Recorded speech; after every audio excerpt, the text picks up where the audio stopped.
ओम श्री परमात्माने नमः। श्रीमद् भगवत गीता अथ प्रथम अध्याय।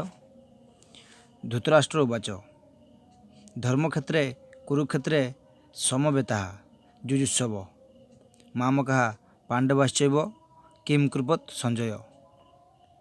अनय धृतराष्ट्र उवाच धृतराष्ट्र कहिले संजय हे संजय धर्मक्षेत्रे धर्मभूमि कुरुक्षेत्रे कुरुक्षेत्र समवेता एकत्रित होइथिबा जुजुत्सव युद्धेच्छु मामका मोर च ओ पांडवा पांडवंकर पुत्र माने एव मध्य किम कौन अकुर्वत कले।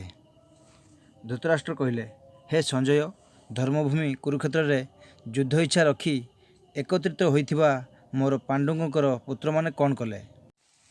व्याख्या धर्मक्षेत्रे कुरुक्षेत्रे कुरुक्षेत्र रे देवता माने यज्ञ करथिले। राजा कुरु मध्य एठारे तपस्या करथिले। यज्ञादि धर्ममय कार्य संपादन होइथिबारु तथा राजा कुरुंकर तपभूमि होइथिबारु एहाकु धर्मभूमि कुरुक्षेत्र कहा जायछि। एठारे धर्मक्षेत्रे ओ कुरुक्षेत्रे पदगुड़िकरे क्षेत्र शब्द व्यवहार करिबारे धृतराष्ट्रंकर अभिप्राय हैला एहा आम कुरुवंशी मानकर भूमि। यह केवल युद्धभूमि नुहे बरं तीर्थभूमि मध्य। एठारे प्राणी जीवित अवस्था पवित्र कर्म कर निजर कल्याण करि पारिबे। लौकिक और परलौकिक सबु प्रकार लाभ कथा विचार करी एवं श्रेष्ठ पुरुष मानकर सम्मति नहीं युद्ध पाई एही भूमि स्थिरीकृत होइछि। संसार रे प्राय तीनोटी कारण कलह सृष्टि हुए भूमि धन और स्त्री। ए तीनोटी मध्यरु राजा माने मुख्यतः भूमि पाई कलह करती। एठारे मध्य भूमि जोगु युद्ध होइतिबा कारणरू कुरुक्षेत्र शब्द व्यवहार करा जायछि। धृतराष्ट्रंक पुत्र और पांडुंक पुत्र समस्त कुरुवंशर अंतर्गत। कुरुवंशी होइतिबारु कुरुक्षेत्र रे अर्थात राजा कुरुंक भूमि रे उभयंकर समान अधिकार रहिछि। तेणु कौरव माने पांडव मानकु सेमानकर भूमि न देबा जोगु उभय पक्ष भूमि पाई युद्ध करबाकू आछन्ति। निजर भूमि होइथिबारु उभयंक पाई कुरुक्षेत्र पद प्रयोग करिबा युक्तिसंगत और न्यायसंगत होइथिले मध्य आमर दैनिक सनातन संस्कृति एते विलक्षण जे कोनोसी कार्य करिबाकू हेले धर्म को सम्मुखरे रखी करा जाए। युद्धरे मृत प्राणी मानकर उद्धार और कल्याण उद्देश्य रे युद्ध भली कार्य मध्य कुरुक्षेत्र सहित धर्मक्षेत्र पद व्यवहृत होइछि। एठारे आरंभ रे धर्म पदरु अन्य एक भाव प्रकाशित हुए। जदि आरंभर धर्म पदरु धर निया जाए एवं अष्टादश अध्यायर अंतिम श्लोकर मम पदरु म निया जाए ताहले धर्म शब्द गठित होउछि। अतएव संपूर्ण गीता धर्मर अंतर्गत अर्थात धर्म पालन कले गीतार समस्त सिद्धांत पालित हो जाए एवं गीतार सिद्धांत अनुसार कर्तव्य कर्म कले धर्मर अनुष्ठान हो जाए। यही धर्मक्षेत्रे कुरुक्षेत्रे पदरु प्रत्येक मनुष्य शिक्षा ग्रहण करने उचित जे कौन सी कार्य करने को गले धर्म को सम्मुख रखी करने आवश्यक। कौन सी कार्य निजर सुख और आराम पाई न करी समस्त हित निमंत करने विधेय एवं कर्तव्य अकर्तव्य विषय शास्त्रर अनुसरण करने विधेय। समवेता जुजुत्सव राजा मानक द्वारा बारंबार सिद्धि प्रस्ताव रखा जाइथिले मध्य मोर पुत्र दुर्योधन ताहा स्वीकार कला नाही। केवल सेतिक नुहे भगवान श्रीकृष्ण कहवा सत्ते दुर्योधन बिना युद्धरे पांडव मानकु सूच्यग्र परिमित भूमि देवा नाही बोली स्पष्ट करदेला। तेणु बाध्य होई पांडव माने युद्ध स्वीकार कले। एही प्रकार मोर पुत्र और पांडुकंकर पुत्र युद्धेच्छारे ससैन्य एकत्रित होइछन्ति। उभय सेनांकर युद्धेच्छा थिले मध्य दुर्योधनकर विशेष इच्छा थिला। तांकर मुख्य उद्देश्य थिला राजा प्राप्ति। धर्मरे हेउ बा अधर्मरे हेउ न्यायरे हेउ बा अन्यायरे हेउ विहित रीतिरे हेउ बा निषिद्ध रीतिरे हेउ राज्य प्राप्ति ही तांकर एकमात्र ध्येय थिला। तेणु दुर्योधनक पक्ष ही विशेष रूपे जुजुत्सु बा युद्धाकांक्षी थिले। पांडव माने धर्म को गुरुत्व देउथिले। सेमाने भाबुथिले आमे कौनसी प्रकारे जीवन निर्वाह करिनेबु पछके निज धर्म रे बाधा सृष्टि करिबु नाही, धर्म विरुद्ध कार्य करिबु नाही। एथिपाई महाराज युधिष्ठिर युद्ध करने चाहू नथिले। मात्र जो माँ को आज्ञा चारि भाई सहित से द्रौपदी को विवाह करथिले ସେହି ମାଆଙ୍କ ଆଜ୍ଞା ଯୋଗୁଁ ତାଙ୍କର ଯୁଦ୍ଧରେ ପ୍ରବୃତ୍ତି ହୋଇଥିଲା। ଅର୍ଥାତ୍ କେବଳ ମାତୃ ଆଜ୍ଞା ପାଳନ ରୂପକ ଧର୍ମ ଦୃଷ୍ଟିରୁ ଯୁଧିଷ୍ଠିର ଯୁଦ୍ଧ କରିବା ପାଇଁ ଇଚ୍ଛା ପ୍ରକାଶ କଲେ। ତାତ୍ପର୍ଯ୍ୟ ହେଲା ଦୁର୍ଯ୍ୟୋଧନ ଆଦି ତ ରାଜ୍ୟ ପାଇଁ ଯୁଯୁଷୁ ଥିଲେ, ମାତ୍ର ପାଣ୍ଡବ ଧର୍ମ ଦୃଷ୍ଟିରୁ ଯୁଯୁଷୁ ଥିଲେ। ମାମକାହା ପାଣ୍ଡବଶ୍ଚୈବ। ପାଣ୍ଡବ ଧୃତରାଷ୍ଟ୍ରଙ୍କୁ ପିତାଙ୍କର ବଡ଼ ଭାଇ ହୋଇଥିବାରୁ ପିତୃତୁଲ୍ୟ ମନେ କରୁଥିଲେ ଏବଂ ତାଙ୍କ ଆଜ୍ଞା ପାଳନ କରୁଥିଲେ। ଧୃତରାଷ୍ଟ୍ର ଅନୁଚିତ ଆଜ୍ଞା ଦେଉଥିଲେ ମଧ୍ୟ ପାଣ୍ଡବ ଉଚିତ ଅନୁଚିତ ବିଚାର ନ କରି ତାଙ୍କ ଆଜ୍ଞାକୁ ଶିରୋଧାର୍ଯ୍ୟ କରୁଥିଲେ। ତେଣୁ ଏଠାରେ କୌରବ ଓ ପାଣ୍ଡବ ଉଭୟ ମାମକାହା ଶବ୍ଦର ଅନ୍ତର୍ଗତ।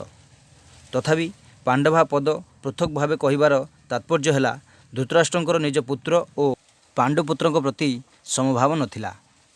ତାଙ୍କଠାରେ ପକ୍ଷପାତିତା ଥିଲା ଓ ନିଜ ପୁତ୍ରଙ୍କ ପ୍ରତି ମୋହ ଥିଲା। ସେ ଦୁର୍ଯ୍ୟୋଧନ ଆଦିଙ୍କୁ ତ ନିଜର ମନେ କରୁଥିଲେ, କିନ୍ତୁ ପାଣ୍ଡବଙ୍କୁ ନିଜର ମନେ କରୁନଥିଲେ।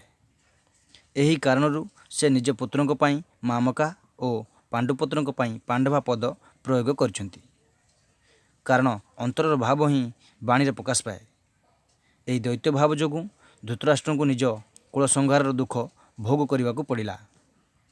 ଏ କଥାରୁ ସମସ୍ତେ ଶିକ୍ଷା ଗ୍ରହଣ କରିବା ଉଚିତ ଯେ ସେମାନେ ସେମାନଙ୍କର ଘରେ, ସାହିରେ, ଗ୍ରାମରେ, ପ୍ରଦେଶରେ, ଦେଶରେ, ସମ୍ପ୍ରଦାୟରେ ଦୈତ୍ୟଭାବ ଅର୍ଥାତ୍ ଏମାନେ ଆପଣାର ଆଉ ଏମାନେ ପର ଏପରି ଭାବ ରଖିବେ ନାହିଁ।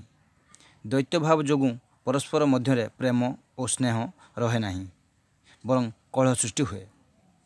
ଏଠାରେ ପାଣ୍ଡବା ପଦ ସହିତ ଏବ ପଦ ପ୍ରୟୋଗ କରିବାର ତାତ୍ପର୍ଯ୍ୟ ହେଲା ପାଣ୍ଡବମାନେ ତ ବଡ଼ ଧର୍ମାତ୍ମା, ତେଣୁ ଯୁଦ୍ଧ କରିବା ସେମାନଙ୍କ ପକ୍ଷେ ଉଚିତ ନୁହେଁ। ସେମାନେ ମଧ୍ୟ ଯୁଦ୍ଧ କରିବାକୁ ରଣଭୂମିକୁ ଆସିଗଲେ। ତେବେ ସେମାନେ ସେଠାରେ କ'ଣ କଲେ? ମାମକା ଓ ପାଣ୍ଡବା। ଏଥିମଧ୍ୟରୁ ମାମକା ପଦର ଉତ୍ତରରେ ପରବର୍ତ୍ତୀ 2 ଶ୍ଲୋକଠାରୁ 1300 ଶ୍ଲୋକ ପର୍ଯ୍ୟନ୍ତ ସଞ୍ଜୟ କହିବେ ଯେ ଆପଣଙ୍କ ପୁତ୍ର ଦୁର୍ଯ୍ୟୋଧନ ପାଣ୍ଡବ ସେନାକୁ ଦେଖି ଦ୍ରୋଣାଚାର୍ଯ୍ୟଙ୍କ ମନରେ ପାଣ୍ଡବଙ୍କ ପ୍ରତି ଦ୍ୱେଷଭାବ ସୃଷ୍ଟି କରିବା ନିମନ୍ତେ ତାଙ୍କ ପାଖକୁ ଯାଇ ପାଣ୍ଡବଙ୍କର ମୁଖ୍ୟ ସେନାପତିଙ୍କ ନାମ କହିଲେ। ତାପରେ ଦୁର୍ଯ୍ୟୋଧନ ନିଜ ସେନାର ମୁଖ୍ୟ ଯୋଦ୍ଧାଙ୍କର ନାମ କହି ସେମାନଙ୍କର ରଣକୌଶଳ ଆଦିର ପ୍ରଶଂସା କଲେ। ଦୁର୍ଯ୍ୟୋଧନଙ୍କୁ ପ୍ରଶଂସା କରିବା ପାଇଁ ପିତାମହ ଭୀଷ୍ମ ଉଚ୍ଚ ସ୍ୱରରେ ଶଙ୍ଖବାଦନ କଲେ। ଶଙ୍ଖବାଦନ ଶୁଣି କୌରବ ସେନାର ଶଙ୍ଖ ଆଦି ବାଦ୍ୟ ବାଜି ଉଠିଲା। ପୁନଶ୍ଚ 1400 ଶ୍ଲୋକରୁ 1900 ଶ୍ଲୋକ ପର୍ଯ୍ୟନ୍ତ ପାଣ୍ଡବା ପଦର ଉତ୍ତରରେ କହିବେ ଯେ ରଥରେ ବିରାଜମାନ ପାଣ୍ଡବ ପକ୍ଷୀ ଭଗବାନ ଶ୍ରୀକୃଷ୍ଣ ଶଙ୍ଖବାଦନ କଲେ। ତତ୍ପଶ୍ଚାତ୍ ଅର୍ଜୁନ, ଭୀମ, ଯୁଧିଷ୍ଠିର, ନକୁଳ, ସହଦେବ ପ୍ରଭୃତି ନିଜ ନିଜର ଶଙ୍ଖ ବଜାଇଲେ। ସେହି ଶଙ୍ଖଧ୍ୱନିରେ ଦୁର୍ଯ୍ୟୋଧନଙ୍କ ସେନାର ହୃଦୟ ପ୍ରକମ୍ପିତ ହୋଇଗଲା। ତାପରେ ସଞ୍ଜୟ ପାଣ୍ଡବଙ୍କ ବିଷୟରେ କହୁ 2000 ଶ୍ଲୋକଠାରୁ ଶ୍ରୀକୃଷ୍ଣ ଓ ଅର୍ଜୁନଙ୍କର ସମ୍ବାଦ ପ୍ରସଙ୍ଗ ଆରମ୍ଭ କରିଦେବେ। କିମ୍ କୁର୍ବତ୍। କିମ୍ ଶବ୍ଦର 3ଟି ଅର୍ଥ ହୁଏ ବିକଳ୍ପ, ନିନ୍ଦା, ଆକ୍ଷେପ ଓ ପ୍ରଶ୍ନ। ଯୁଦ୍ଧ ହେଲା କି ନାହିଁ ଏପରି ବିକଳ୍ପ ଏଠାରେ ଗ୍ରହଣୀୟ ନୁହେଁ, କାରଣ 10 ଦିନ ଧରି ଯୁଦ୍ଧ ହୋଇସାରିଛି ଏବଂ ଭୀଷ୍ମଙ୍କୁ ରଥରୁ ଭୂପତିତ କରାଯିବା ପରେ ସଞ୍ଜୟ ହସ୍ତିନାପୁର ଆସି ଧୃତରାଷ୍ଟ୍ରଙ୍କୁ ସେଠାକାର ଘଟଣା ଶୁଣାଉଛନ୍ତି। ମୋର ଓ ପାଣ୍ଡୁଙ୍କର ପୁତ୍ରମାନେ ଏ କ'ଣ କଲେ? ଶେଷକୁ ଯୁଦ୍ଧ କଲେ। ସେମାନେ ଯୁଦ୍ଧ କରିବା ଉଚିତ ନଥିଲା। ଏପରି ନିନ୍ଦା ବା ଆକ୍ଷେପ ମଧ୍ୟ ଏଠାରେ ଗ୍ରହଣୀୟ ନୁହେଁ, କାରଣ ଯୁଦ୍ଧ ଚାଲିଥିଲା ଏବଂ ଧୃତରାଷ୍ଟ୍ରଙ୍କ ମନରେ ମଧ୍ୟ ଆକ୍ଷେପପୂର୍ବକ ପଚାରିବାର ଭାବନା ନଥିଲା। ଏଠାରେ କିମ୍ ଶବ୍ଦର ଅର୍ଥକୁ ପ୍ରଶ୍ନ ରୂପେ ଗ୍ରହଣ କରିବା ଯଥାର୍ଥ ମନେ ହେଉଛି। ଛୋଟ ବଡ଼ ସମସ୍ତ ଘଟଣାବଳୀକୁ କ୍ରମାନ୍ୱୟରେ ସବିସ୍ତାର ଓ ସମ୍ୟକ୍ ଭାବେ ଜାଣିବା ପାଇଁ ଧୃତରାଷ୍ଟ୍ର ସଞ୍ଜୟଙ୍କୁ ପ୍ରଶ୍ନ କରୁଛନ୍ତି। ପରିଶିଷ୍ଟ ଭାବ। ମୋର ପୁତ୍ର ମାମକାହା ଓ ପାଣ୍ଡୁକଙ୍କର ପୁତ୍ର ପାଣ୍ଡବା। ଏପରି ମତଭେଦରୁ ହିଁ ରାଗଦ୍ୱେଷ ସୃଷ୍ଟି ହେଲା। ଫଳରେ କଳହ ଓ ଅସ୍ଥିରତା ଦେଖାଦେଲା। ଧୃତରାଷ୍ଟ୍ରଙ୍କ ହୃଦୟରେ ଉତ୍ପନ୍ନ ହୋଇଥିବା ରୋଗଦେଶର ପରିଣାମରେ କୌରବ 100 ଭାଇଙ୍କ ମଧ୍ୟରୁ ଜଣେ ହେଲେ ବଞ୍ଚିଲେ ନାହିଁ, ମାତ୍ର ପାଣ୍ଡବଙ୍କ ମଧ୍ୟରୁ ଜଣେ ହେଲେ ମଧ୍ୟ ନିହତ ହେଲେ ନାହିଁ। ଦହିକୁ ମନ୍ଥର କଲେ ଯେପରି ସେଥିରେ ଆଲୋଡ଼ନ ସୃଷ୍ଟି ହେବାରୁ ଲହୁଣୀ ବାହାରେ, ସେହିପରି ମାମକା ଓ ପାଣ୍ଡବା ପ୍ରଭେଦରୁ ସୃଷ୍ଟି ହୋଇଥିବା ଆଲୋଡ଼ନ ଯୋଗୁଁ ଅର୍ଜୁନଙ୍କ ମନରେ କଲ୍ୟାଣର ଅଭିଳାଷ ଜାଗ୍ରତ ହେଲା। ଫଳରେ ଭଗବଦ୍ ଗୀତା ରୂପକ ଲହୁଣୀ ଉଦ୍ଭବ ହେଲା। ସାର କଥା ଯେ ଧୃତରାଷ୍ଟ୍ରଙ୍କ ମନରେ ଜାତ ହୋଇଥିବା ଆଲୋଡ଼ନ ଯୋଗୁଁ କଳହ ହେଲା ଏବଂ ଅର୍ଜୁନଙ୍କ ମନରେ ଜାତ ହୋଇଥିବା ଆଲୋଡ଼ନ ଯୋଗୁଁ ଗୀତା ପ୍ରକଟ ହେଲା। ଭିଡ଼ିଓଟିକୁ ଶେଷ ପର୍ଯ୍ୟନ୍ତ ଦେଖିଥିବାରୁ ଅଶେଷ ଅଶେଷ ଧନ୍ୟବାଦ। ତ ଏହିପରି ଗୀତା ଭିଡ଼ିଓ ଆପଣମାନେ ଚାହୁଁଥିଲେ ଓଡ଼ିଆରେ ଦେଖିବା ପାଇଁ ଚ୍ୟାନେଲଟିକୁ ଲାଇକ୍ ସେୟାର ସବସ୍କ୍ରାଇବ୍ ନିଶ୍ଚିତ କରନ୍ତୁ ଏବଂ ପ୍ରତ୍ୟେକ ଦିନ 2ଟି ଗୀତାର ଅଧ୍ୟାୟ ଜାଣନ୍ତୁ। ରହିଲି ବନ୍ଧୁ, ଜୟ ଜଗନ୍ନାଥ।